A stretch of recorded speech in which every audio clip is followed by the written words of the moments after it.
It's my job to do what's best for kids when I'm a teacher in the classroom. Again, I think that's debatable.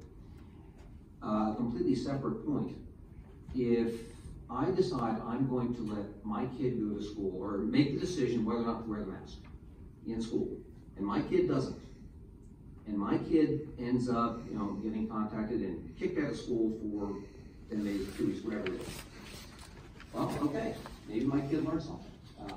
We make choices, we have consequences. If I decide I'm not going to let my kid make the choice, and instead I'm going to make the choice, and I send my kid to school and I say don't wear the mask, and my kid gets kicked out, well, then it's my fault. My kid suffers, and then I suffer because I made my kid suffer. But in both of those cases, I could have made a different decision. So, and maybe I've misinterpreted what some people have said, but when we say we don't want, this innocent student over here who wasn't sick and then got sick by somebody else, we don't want to kick them out of school. I get that, but on the other hand, there were decisions that led up to that could have prevented it. I just wanted to put those 2 points out there, if that makes sense.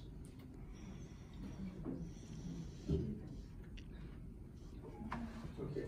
Any other comments on the amendment? I move the question.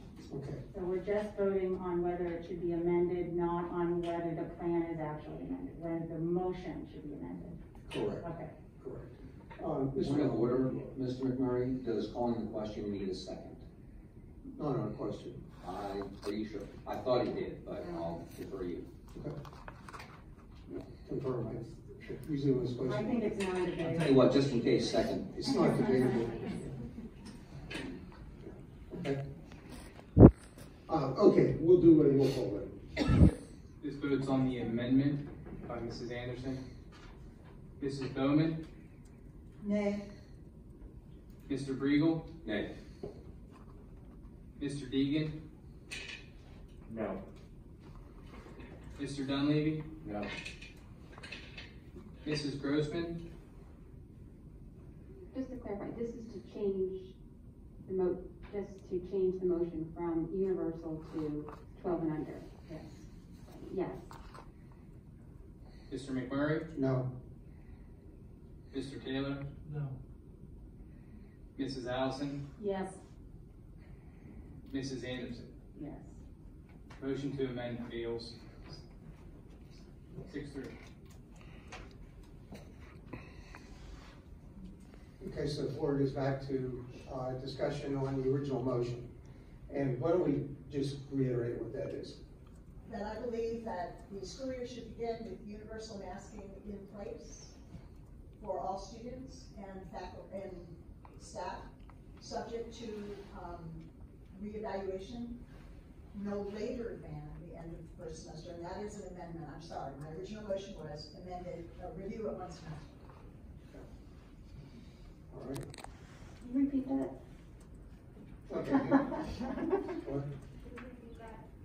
Can you repeat that? It would be, her motion is to amend the health and safety plan so that the mask mandate will be changed from optional to universal mask mandate K through 12 for a period of maximum of 1 semester. Yes. Is that correct? Okay. Any other board comment? Okay, this time we'll open it up to the floor, and we gotta put a little restriction on it. I know you're not gonna like it, but it's 10:15, we gotta resolve this.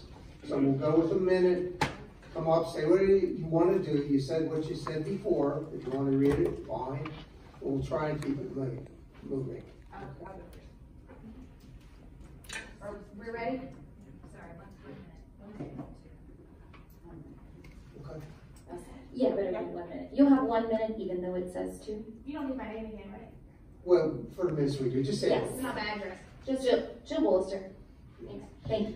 So I want to ask you questions and I just want you to respond, up to my question, but I keep hearing you say protecting kids from what is my question? And I know that sounds like, what do you mean, Jill?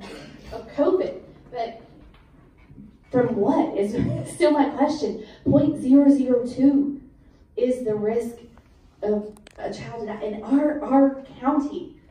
I mean, how many kids already have natural immunity? I mean, that's my second thing. My third thing is, last year, 69% of parents wanted their kids to go back unmasked full-time in person. Now that we're 18 months into this and we already know that the risk is very, very, very small, how many people are we talking about here? Like the universal maskers over here. Are there 6 of them? I don't know. I mean, are 99.5% of us Thank you. wanting to hear a choice? Thank you. Those are some things I want to know. Thanks. Hi, Robin Eisner. I'm just in favor of the universal masking versus the under 12. I know you've already moved on, but for those of us who have older children who have been vaccinated, but also have younger children, they're saying that even the vaccinated can pass on the illness to the unvaccinated. So my 12-year-old could go to school and get sick and he'd be fine, but he could bring it home to his little brother and little sister who aren't old enough yet. So I really do appreciate you moving for the universal masking. Thank you. Thank you. Ms. Anderson, you said, Could you state your name for the record? Pat Heineman. Okay. Ms. Anderson, you said that you were worried about the excluded children, the psychological effects of them.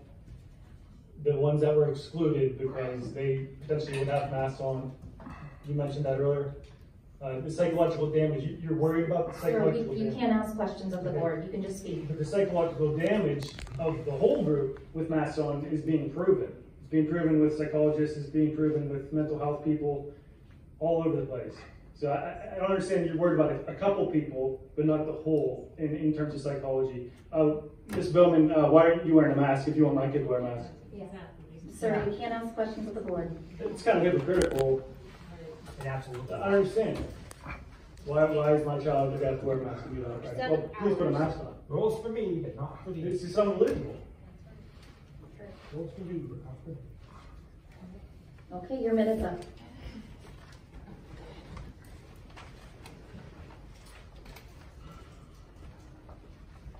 For Black 113 Cypress Court. I sent you all an email today.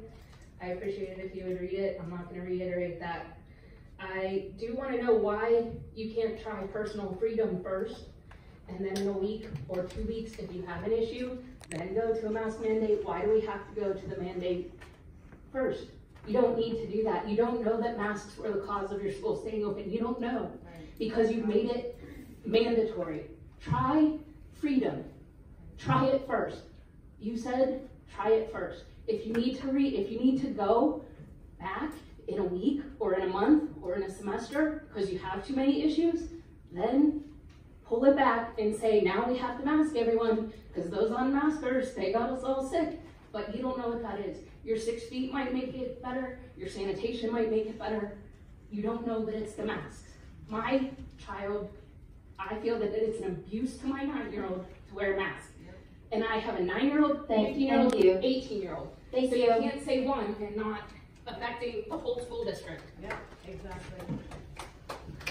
Please state your name. Marlena Sherwood. Just to follow up on that, when I was in school, the teacher would often say that you need to memorize this fact or pay attention to this table or know the study guide for the test. Those of us that really were nerds in school, we really focused on that knowledge and we memorized those things for the upcoming test. You guys, the South is giving us the answers to the test. They have proven that going with non-universal masking and parental choice is not working. The other discussion I would like to say is where I got left off before. Children were already made fun of yesterday or last week when they went to orientation for masking. It is not a small minority. We have a survey going out, a petition for people to say if they want to have universal masking. The bullying starts at home, okay? And I'm not sure that my children are not going to be bullied if I ask them to wear a mask. Thank you. Batista, since Dr. Sherwood didn't clarify earlier, I want you to know her husband's a pathologist and completely disagrees with her. He doesn't take care of COVID patients. Thank you. Is he not a medical professional? And your name? Brian Capizito. Okay. I'll keep this brief. My understanding from the comments that Dr. French in particular made tonight brought me to the understanding that you're in a very precarious position, that the PA Department of Health is making it very difficult for school districts that don't implement mask mandates.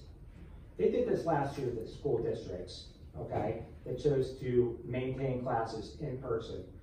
We bucked the pressure from the PA Department of Health and Department of Education and decided to go forth with in-person instruction anyway. I urge you to do the same with respect to masks and make sure that parents still have a choice, as you all decided when you put the June 28th health and safety plan policy in place. I'm not sure what changed your opinion since then, but you know, it's absolutely ridiculous that you think one thing 2 months ago, you think something completely different now for no apparent reason. One more thing. Thank you, sir. Your time is up. Mr. Hyman's comments with Mrs. Bowman. Sir, your time is up. Wearing a mask, but my child has to wear mine. It's hypocritical. Your time is up.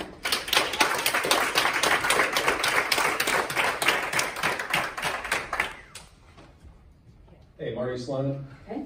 I just have to say, with all due respect, I think this whole thing is a farce. We get our news from the government, we get the vaccines from the government, we get our numbers from the government, we get our marching orders from the government, we get our policies from the government. Everything is controlled by the government. It's a closed system that we have no input into. We're just subject to government oppression at this point. You're going to tell us what everyone to do, you get it from the government. I mean, we have no say in this matter. It's great.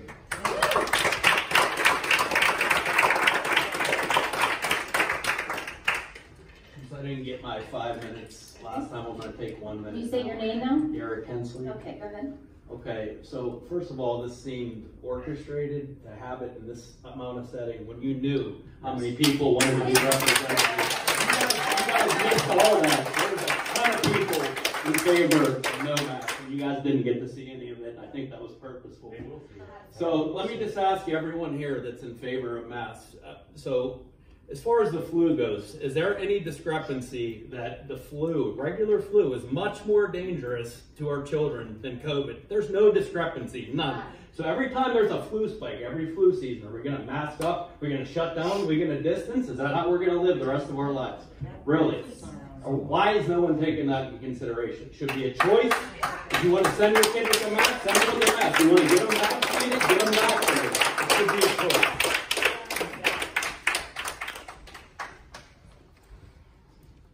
If you could state your name. Yeah, Brian Marcinko, 109 Sunrise Lane. Thank you.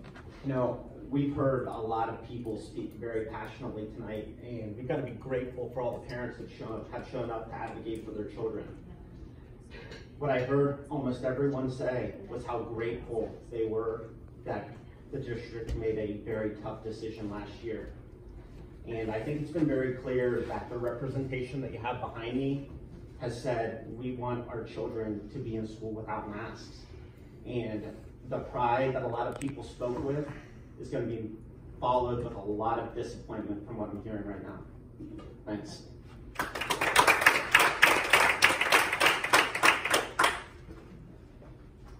Alana Taylor. I just want to say that I think it's extremely hypocritical of those that want to take away our choice to do what we choose with our children, to parade around all summer long without masks in large groups, and then to come in here and then try to tell us what we should do when we go back to the school year. There is photographic proof of it, and I think it's hypocritical, and I think it's an atrocity. It is.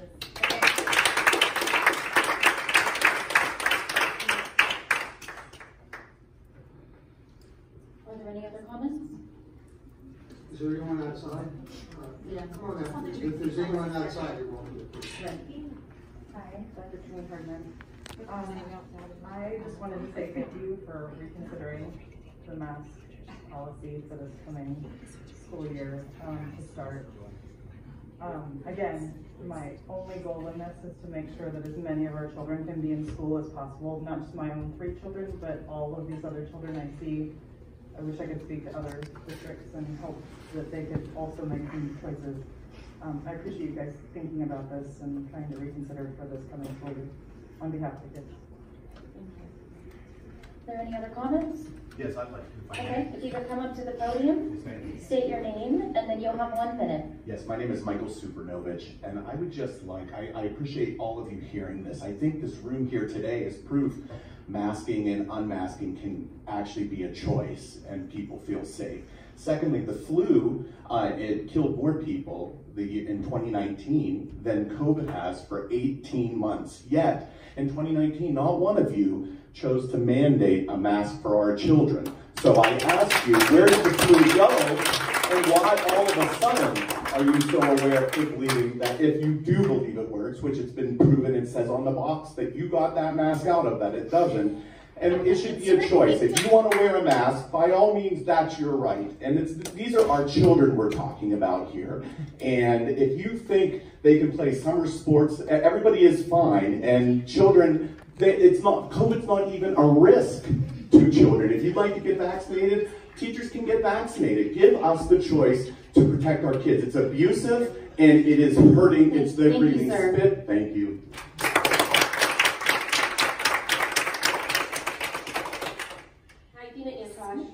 I find it very disheartening. You're all talking about our children like they're things, like they're contagious things that are going to kill each other. Yes. They're our children. It is 0.001% chance they will get COVID and have an impact. They have strong immunities. Let them come with a choice. We are teaching them they need a choice of freedom. It begins now. They get to choose what happens with them when they are supported by their families. Exactly.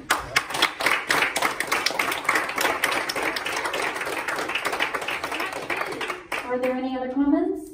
I'd like to speak. Okay, if you could come up to the podium, state your name, and you'll have 1 minute. Thank you. Christina Romano. I've been a physician assistant in surgery for 19 years. I wear a mask in the OR, gloves, shields, everything. Those masks are there to protect us from large droplets that could splash up on our face, give us bloodborne pathogens. They are not, and they're there to protect the patient, open wound, from getting any kind of, coughing, sneezing, bacteria into their surgical wound. They are not there to prevent viruses. They do not prevent respiratory viruses. They say it on the box, this will not prevent coronavirus. My child has come home every day last year, I have 3, with skin infections from acne. They're sad, they don't want to go to school anymore. This is negatively impacting our children so bad, and we're asking you to do what the majority of the people you represent.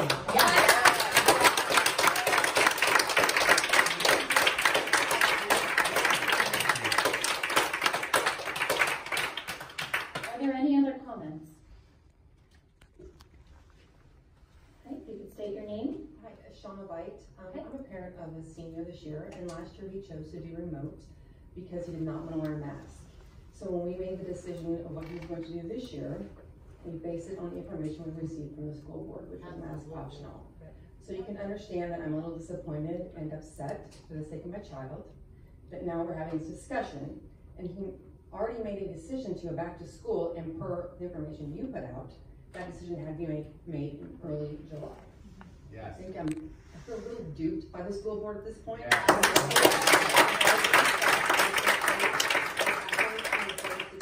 I feel like that we've all been kind of taken advantage of and not treated fairly. Yes.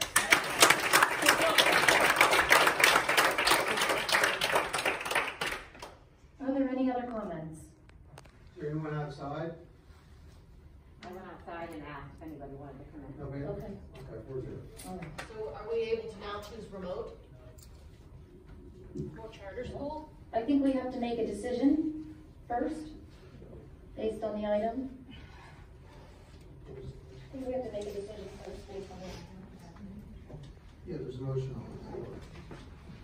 Okay, motion's on the floor. Anything else? Are we ready to for vote then?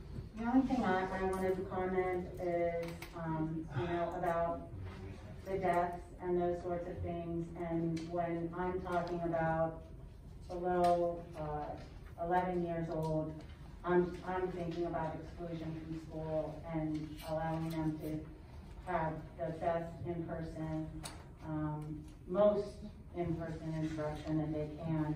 And the fact that none of us, no expert, none of us, I believe all 9 of us voted for that health and safety plan to make masks optional at a time when we thought the vaccination was going to make this mask discussion go away.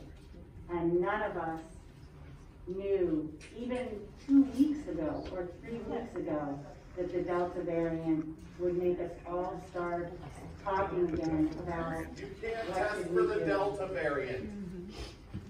So I just wanted to say that I still believe that I'm only in favor of masking for below 11. Any other comments? Below 12. Okay, let's make sure the motion is, Brad, you wanna read it? I'll try. To amend the current health and safety plan to include universal masking with an evaluation at the end of the first semester. And a yes means we would more essentially go to universal masking, a no means the health and safety plan continues as it is. Mr. Briegel? No. Mr. Deegan? No. Mr. Dunleavy? Yes. Mrs. Grossman?